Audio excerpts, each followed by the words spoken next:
IIM, ISB, MBA colleges याचं फार fad आहे. आजकालचे उद्योजक जे आहेत ते म्हणतात का बाबा इंजिनिअरिंग वगैरे सगळं झाल्यानंतर अशा मोठ्या मोठ्या ऑर्गनायझेशनमध्ये गेलं पाहिजे.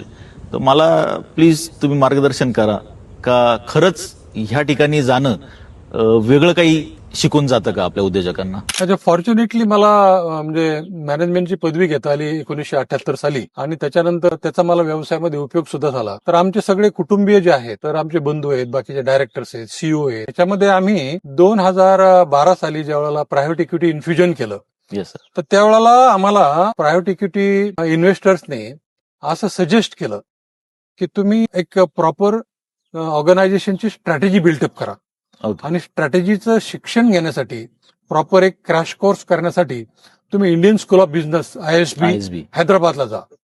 तर मला आठवतं एक स्ट्रॅटेजीचं वर्कशॉप होतं आणि आम्ही 4 ते 5 दिवसांसाठी 4-5 जण आम्ही मॅनेजमेंटचे कोर टीम मेंबर्स आम्ही हैदराबादला गेलो होतो आणि त्यानंतर मग आम्ही नित्यनेमाने हैदराबादला ISB मध्ये जाऊन अशा विविध प्रकारच्या टॉपिकवर आम्ही कोर्स अटेंड करायला लागलो. किंबहुना आम्हाला ती हॅबिट लागली.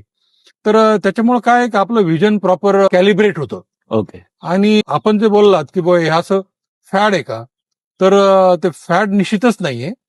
आणि आपण मग ह्या पद्धतीचे जे आता फॉर एक्झाम्पल तुमचे IIM आहे, त्यानंतर तुमचं ISB आहे, त्यानंतर बाकीचे स्कूल ऑफ बिझनेसेस आहेत, तर ह्यांच्याकडून जर आपण ज्ञान घेऊ शकलो तर आपण एकतर अपडेटेड होतो.